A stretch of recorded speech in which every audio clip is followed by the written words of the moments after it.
Dr. Fábio Rossi vai trazer para nós algumas informações sobre pacientes com o coronavírus, que apresentam quadros de trombose, para começar a conversa. Agradecendo a sua presença, boa tarde, eu queria que o senhor falasse um pouquinho sobre isso. Boa tarde, Vanderlei, muito obrigado pelo convite, é um prazer estar com vocês, para poder conversar sobre esse tema que é muito importante com você, com os internautas. Só para fazer uma brincadeira, nós também, quando vamos dar aula, às vezes a gente fica naquela tensão de saber se a gente vai conseguir passar a aula, que às vezes o equipamento falha, então também a gente passa por sufoco. É verdade. Queremos ouvir o doutor Fábio. Bom, é assim, Vanderlei, o tema trombose, ele é muito importante nos pacientes com Covid, porque nós temos percebido, na prática clínica e também pelos inúmeros trabalhos que vêm sendo publicados, que o paciente Covid, ele tem particularmente, um risco aumentado de trombose venosa. A trombose venosa, de uma forma geral, ela já é bastante grave, bastante prevalente. Só para se ter uma noção da prevalência da doença, no Brasil nós não temos os dados epidemiológicos, mas nos Estados Unidos aproximadamente ocorrem 1 milhão de casos por ano e 300 mil mortes relacionadas à trombose. Quer dizer, é uma doença bastante prevalente. E particularmente o SARS-CoV-2, que é o vírus que provoca a doença, a Covid-19, aparentemente ela tem um risco aumentado porque ela causa um processo inflamatório maior do que as outras doenças virais, E isso aumenta o risco de trombose porque o processo metabólico relacionado com a inflamação, ela está muito relacionada com a coagulação sanguínea. Então, por isso que nós temos visto bastante pacientes que têm desenvolvido a trombose. Flávio Prado, doutor Fábio Rossi está conosco. Doutor Fábio, normalmente, para evitar esse tipo de situação, usa-se o anticoagulante, mas há pessoas que não têm uma boa resistência, começam a ter hemorragias, Como é que dá para se fazer uma coordenação disso? É um pouco... o médico ele tem que ser um pouco também... eu não sei como é que eu vou usar o termo, mas ele tem que fazer um equilíbrio, como o Vanderlei gosta de dizer, equilibrar pratinhos, Isso que você falou, Flávio, é super importante, a medicação anticoagulante, ele tem o risco da hemorragia. Então, tem alguns pacientes que eles têm fatores de risco para hemorragia, isso é considerado quando a gente entra com esse tipo de medicação. Mas, de uma forma geral, é muito mais raro o paciente que tem contraindicação do que indicação. Só para você ter uma ideia, Flávio, hoje, todos os pacientes que são internados, que têm algum processo clínico ou cirúrgico, eles têm indicação de fazer profilaxia para trombose venosa. E no caso dos pacientes com Covid, essa indicação é ainda maior, porque todos os trabalhos têm demonstrando que a prevalência nesses pacientes é maior e também que os pacientes que desenvolvem os casos mais graves, a embolia pulmonar tem sido verificado com bastante frequência. Nós tivemos o caso de um atleta nos Estados Unidos, que acabou perdendo a perna. Um ator, exatamente. Ele perdeu a perna, doutor? Foi o Nick Cordeiro, um brilhante ator, fez bastante trabalho na Broadway. Ele teve um caso de Covid grave que necessitou internação na UTI com respiração mecânica e durante o tratamento foi administrado anticoagulante, ele teve uma hemorragia, dessa forma teve que interromper o tratamento, aí ele teve uma complicação que foi uma isquemia no membro e foi optado por fazer a amputação. Impressionante. Doutor, ainda com relação a isso, o senhor tem ido claro, eu tenho que perguntar isso, o senhor tem ido aos hospitais, como é que tem sido a vida dentro dos hospitais? Eu queria que o senhor falasse um pouquinho sobre isso para nós, por favor. Hoje a maioria dos hospitais, eles estão concentrando todas as atividades nos pacientes portadores de Covid, né? E como eu sou cirurgião vascular, a gente tem verificado que realmente o risco de trombose é maior, né? A gente tem visto tanto trombose venosa como embolia pulmonar, trombose arterial, né? Obstrução dos catéteres. Muitos desses pacientes acabam evoluindo com insuficiência renal, né? Então, o que vem acontecendo com uma certa frequência é obstrução dos catéteres. Então, realmente, a gente tem verificado, né? E existem alguns estudos que têm demonstrado também claramente que existe uma correlação entre os eventos tromboembólicos com a mortalidade. Aqui no Brasil, o grupo da doutora Eonara Negri, do HC, ela fez um estudo necroscópico em que verificou em 10 casos, né, que foram investigados, que 9 desses casos tinham obstrução na microcirculação pulmonar.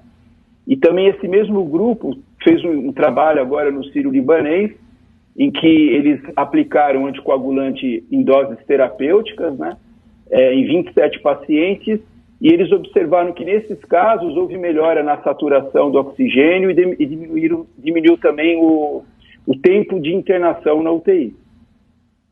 Doutor Fábio, uma outra coisa que a gente tem acompanhado nos últimos tempos de pacientes que foram internados e saíram, felizmente. E aquele temor, e saíram felizes, entre aspas, e passaram por aquele temor de escaparam da intubação e escaparam de uso de respiradores, tão comentados respiradores nos últimos tempos.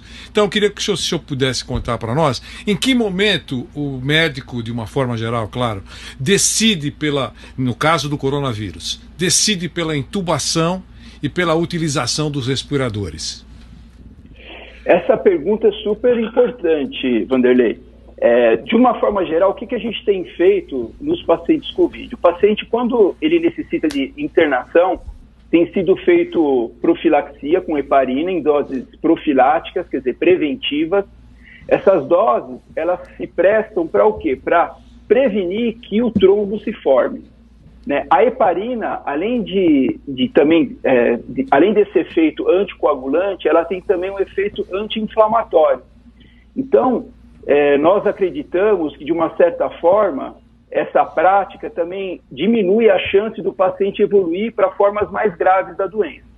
Nos pacientes, respondendo a sua pergunta, que vão para a UTI, são os pacientes que apresentam uma insuficiência respiratória mais grave ou alteração hemodinâmica. Quando a gente tem um trombo, né, ou uma infecção mais grave pulmonar, né, a saturação do oxigênio diminui, né, então a gente precisa que haja, ao menos temporariamente, um suporte respiratório mecânico, né, para a gente poder tratar desses doentes. Nesses pacientes, especificamente, aqueles que têm um trombo mais volumoso, que realmente obstrui as artérias pulmonares principais, em algumas situações também está indicado fazer o uso de fibrinolítico, né? Os fibrinolíticos são drogas que têm a capacidade de diluir, né, de diminuir, dessa forma, diminuindo o tamanho do trombo, né? Ou também, uma outra técnica que é usada é a aspiração desse trombo com catéter. Respondendo ainda uma pergunta anterior, em todos esses casos, o que o médico faz? Ele coloca na balança risco-benefício, né, a utilização dessas drogas contra o risco do sangramento. Existem algumas situações em que o uso desses medicamentos, eles são arriscados, como nos pacientes que evoluem com insuficiência renal, insuficiência hepática, né, pacientes com hipertensão descontrolada. Então, o nosso trabalho é analisar, colocar todos esses dados, colocar numa balança risco-benefício para ver qual que é o melhor tipo de tratamento para esses doentes. Diga, Flávio. Doutor, existe nesse momento, como o senhor mesmo falou, né, hoje os hospitais eles priorizam o Covid-19, estamos vivendo uma pandemia. Mas a trombose, por exemplo, ela pode matar a pessoa, ela pode levar a infartos ou entupimento de alguma veia. E muita gente, eu falei outro dia com o doutor Ricardo Costa, um cardiologista, amigo meu, e ele disse o seguinte, muita gente não está... Amigo meu também. Ah, que legal, que bacana. Amigo meu. E o doutor Ricardo, ele está muito preocupado porque muita gente que tem problema não vai ao hospital com receio de ser infectado pelo Covid-19. E o número de mortes por outras doenças tem aumentado muito porque as pessoas não vão ao hospital mesmo tendo alguns sintomas. O que o senhor poderia dizer a respeito disso, doutor Fábio? Esse seu comentário é super importante, pertinente, né? Realmente, nós temos... O Ricardo, ele é um cardiologista intervencionista de mão cheia, né?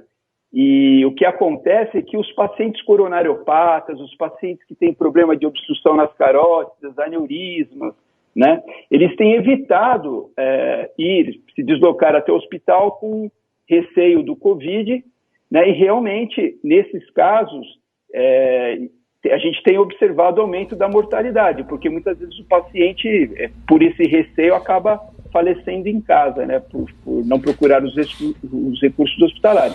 Esse é um grande desafio em relação ao Covid, né? Porque, como eu mencionei anteriormente, por exemplo, ontem eu olhei na internet, nos Estados Unidos, até agora tiveram 1 milhão de casos, né? E 27 mil mortes. Se a gente considerar que existe, por ano nos Estados Unidos, 1 milhão de casos de tromboembolismo venoso e 300 mil mortes, né? Então, provavelmente está morrendo muito mais gente por embolia pulmonar, não relacionadas ao Covid, do que os pacientes Covid. O problema, Flávio, é que a gente tem uma situação, né, na pandemia, de haver uma exaustão dos recursos hospitalares, né? Então, se a gente não fizer um isolamento social preventivo, né, vai aumentar muito o número de casos e a gente não vai ter realmente como atender toda essa população, né? Então, é um assunto muito complexo, né? Sem falar no problema econômico, no problema político que a gente está vendo, problema social. Realmente é um jogo de xadrez, né? Para a estrutura da saúde, né, doutor Fábio, o problema é o período, né? A extensão do tempo. O senhor deu um número aí importante, claro, que imagino que o senhor tenha dado um número anual, né? No caso, anual, claro. No caso do coronavírus, é um número elevado, num curto espaço de tempo. Então, por mais preparado que esteja o país, e nós estamos falando dos Estados Unidos, imagine os outros países menos estruturados, a dificuldade que enfrenta quando o volume é grande nesse curto período de tempo. Doutor Fábio Rossi, um grande abraço, obrigado pela gentileza, por nos atender à tarde, nesse domingo, espero que o senhor tenha almoçado bem, que aqui é uma festa, é um festival de tortura, né? 1h30 da tarde, entrou o nosso comentarista Beto Caetano, dando informações importantes, mas o almoço esperando falando ele. Em torta de banana. Falando em torta de banana. A minha esposa está esperando com o almoço lá. É tarde hoje.